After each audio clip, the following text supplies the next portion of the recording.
وہ جانور کہ جن میں درج ذیل عیب خامیاں پائی جائیں اس کے باوجود بھی ان کی قربانی کرنا جائز ہے۔ نمبر 1 بھینگا جانور کہ جس کی آنکھیں پھری ہوئی ہوں، اس کی قربانی جائز ہے۔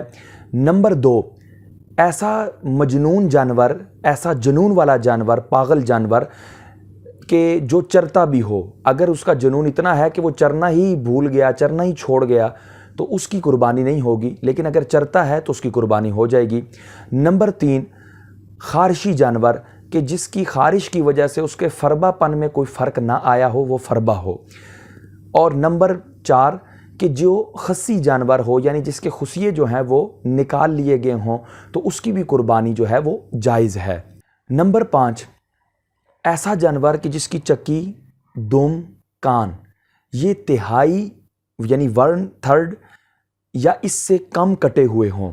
اگر تہائی سے زائد کٹے ہوئے ہوں گے تو ان کی قربانی نہیں ہوگی، اگر تہائی کے برابر یا اس سے کم ہیں تو اس کی جائز ہوگی قربانی۔ نمبر 6 ایسا بوڑھا جانور کہ جو بچے کے قابل نہ رہا ہو، اس کی بھی قربانی ہو جائے گی۔ نمبر 7 ایسا جانور یعنی کہ بھیڑ، دمبا جس کی اون اتار لی گئی ہو تو اس کی بھی قربانی ہو جائے گی۔ نمبر 8 داغا ہوا جانور یعنی جس کو وہ لوہا گرم کر کے اس کی پیٹھ پر داغا جاتا ہے، نشان بنایا جاتا ہے، ایسا جانور اس کی بھی قربانی جائز ہے۔ نمبر 9 گائے، اونٹنی کہ جن کے 4 تھن ہوتے ہیں، ان میں سے 1 تھن خشک ہو تو اس کی قربانی ہو جائے گی، لیکن اگر 2 خشک ہوں تو اس کی قربانی نہیں ہوگی۔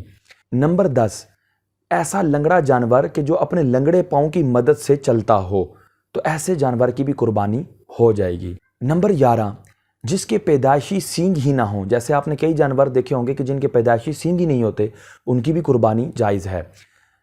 نمبر 12 وہ جانور کہ جس کے سینگ تو ہوں لیکن سینگ جو ہے وہ جڑ سے آگے سے ٹوٹا ہوا ہو، یعنی جڑ سے نہ ٹوٹا ہوا ہو بلکہ آگے سے ٹوٹا ہوا ہو، جس طرح کہ سینگ نکلا ہوا تو ہے لیکن تھوڑا سا آگے سے ٹوٹا ہوا ہے، تو ایسے جانور کی بھی قربانی جائز ہو جائے گی۔ نمبر 13 ایسا دمبا کہ جس کی چکی چھوٹی ہو تو اس کی بھی قربانی ہو جائے گی۔